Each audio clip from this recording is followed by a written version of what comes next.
Hey, thanks for clicking on the video. My name is Ramon, and on this video, I'm gonna show you everything you need to get on your first fish.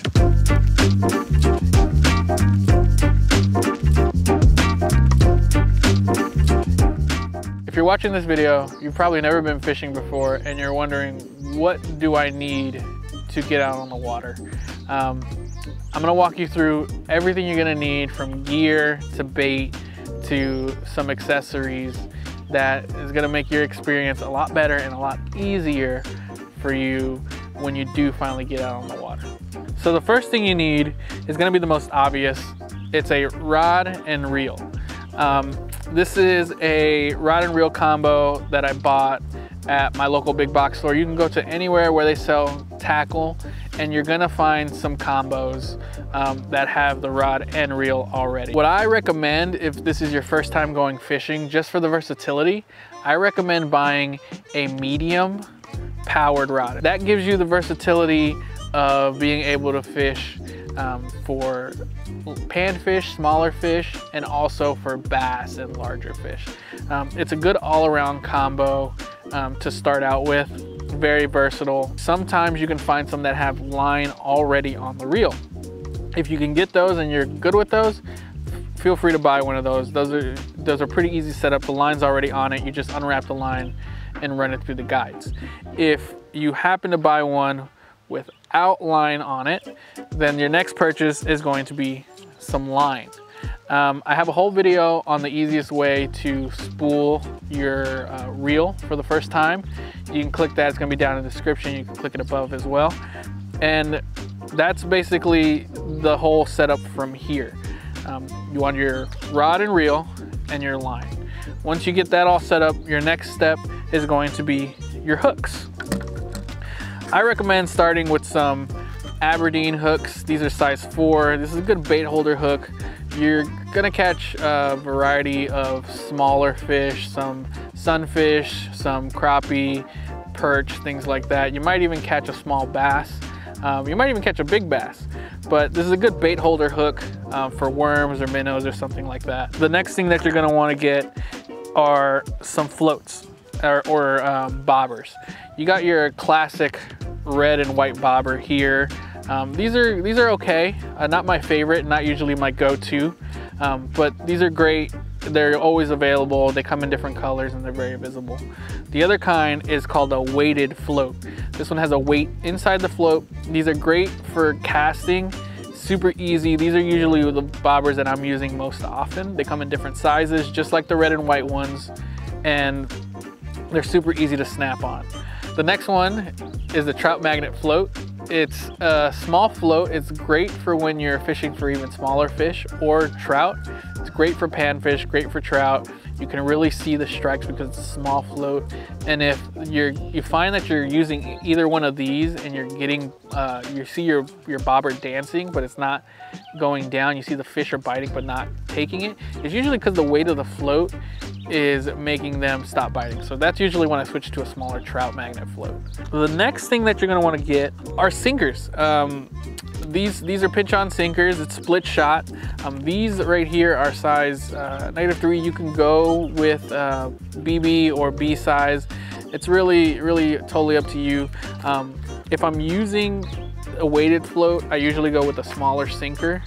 But if I'm using a red and white bobber or a trout magnet, I'll go with this size here. That way my lure can get down into down in the water faster and in front of those fish. And it also helps me with casting my line out, especially when I'm using an Aberdeen hook with like some worms. You need some help casting that line out, casting your hook, casting your bait. So the split shot sinkers help with that. The next thing that you're gonna need is, of course, your bait. Any brand will do. You know, I usually go with night crawlers or some mealworms. Basically, take a look around, see what they're biting. You can get minnows, you can get other things. If you're going saltwater, you can do shrimp, things like that. But just some kind of live bait is gonna be your best bet to getting on a fish.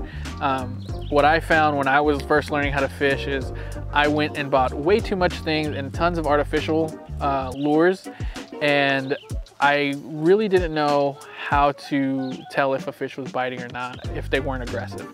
This helps you with that. This lets you feel the bites, and you're gonna get a lot of bites while you're out there. Keep in mind that certain bodies of water do have regulations where you can't use live bait.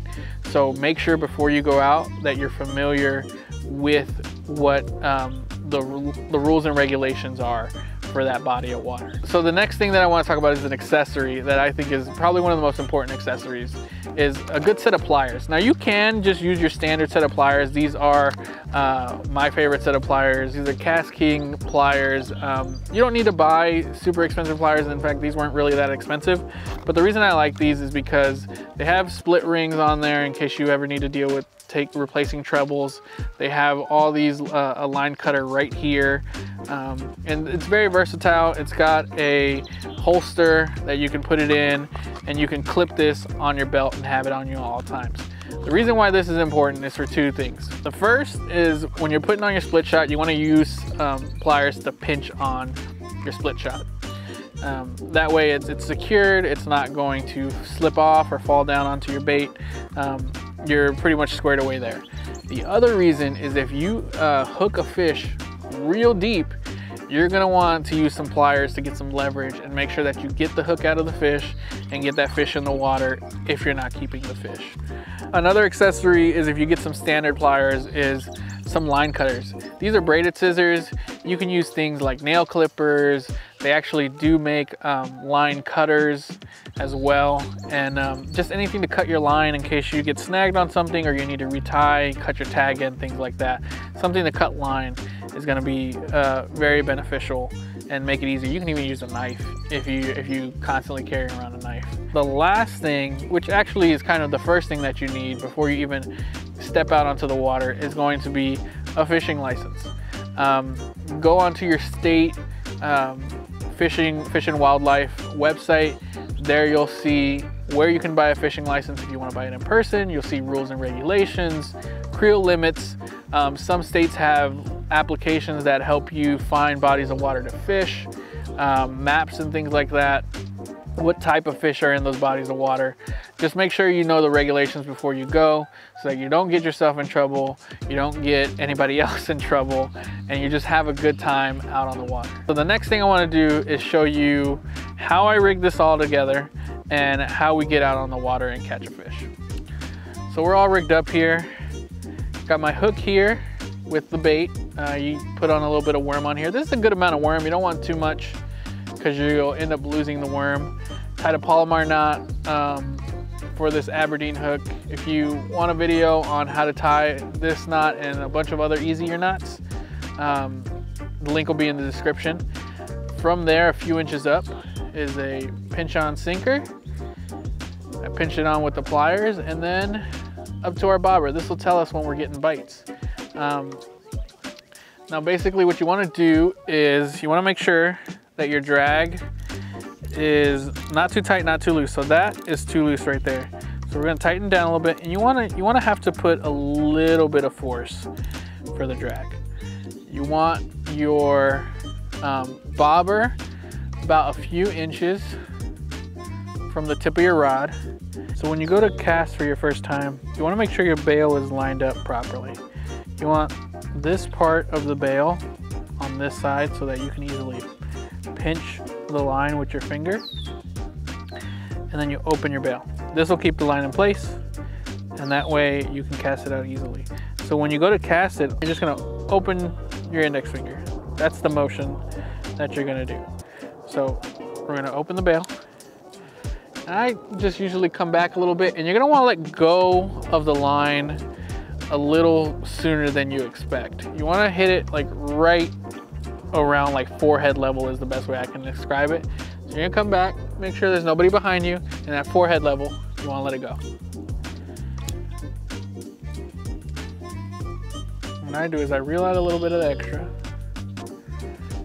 and then keep my rod at a 45-degree angle. If you sit out there and nothing seems to want to grab a hold of your worm, just give it a little twitch if you want to speed things up. Now what you're looking for is you'll see your bobber start to dance a little bit, or it'll just sink. And that usually means you have a bite. If you're not sure you have a bite, just stop reeling. And if you see your line still moving, usually means you have a bite. When you are fishing this, you want to keep your rod tip in about a 45-degree angle so that when you do get a bite, you can go 90 and set the hook. And if you find yourself hitting the bottom, just adjust the float. Lower the float down. Sometimes you can get a bite even if the worm is on the bottom, but usually you want that worm a little bit suspended. Oh, see it dancing? Got it. Oh, I had it. Had a bite. Definitely had a bite. Yep, still have my worm on here. Oh no, it took a chunk out of my worm. So we're gonna get some more bait. And we're gonna put a new worm and see if we can get that fish. Oh, saw that? There we go. See that bobber dancing? Means something's taking a bite, something's interested. Just let them take it. There we go. Here we go. Got a bite. Got a bite. What do we got? Oh, look at this guy. It's a green sunfish, and man, we barely hooked him. Let's take off all this grass and put our fishing rod down. We can see what we're looking at here. So when you do grab these fish, be careful. They do have these spines at the top. All you need to do is just kind of guide them down and they'll relax. And just make sure you hold it firmly. You can pop that hook out of the fish pretty easily. There you go. And that is how you get your first fish. Now, totally up to you. Again, legal creel limits and all that if you want to keep it. This guy's going back into the water. Beautiful little sunfish. Super fun to catch. Put it back in. And that's pretty much it. Ooh. Almost took the camera guy with the worm. Cool. So we still have our worm on here. Probably cast this back out, see if we can catch another one. And yeah, my tip is, you saw how I cast it out in several different spots, is you gotta find the fish, find the depth, don't be afraid to move around, move the bobber up and down, just make sure that the fish are in there and that they are able to see your worm. You wanna put it in front of them as best you can. So that's really all you need, you know. It's a very simple rig, bobber, weight, hook with some worm on it. If you wanna catch a bigger fish, you can put a bigger hook on it, put some more worm on it. Rig it a little differently and you'll snag some bigger fish. But that's really all you need to go out, catch your first fish, have a good time. If you liked the video, give it a thumbs up. If you're not already, please subscribe to the channel, and I'll see you guys on the next one.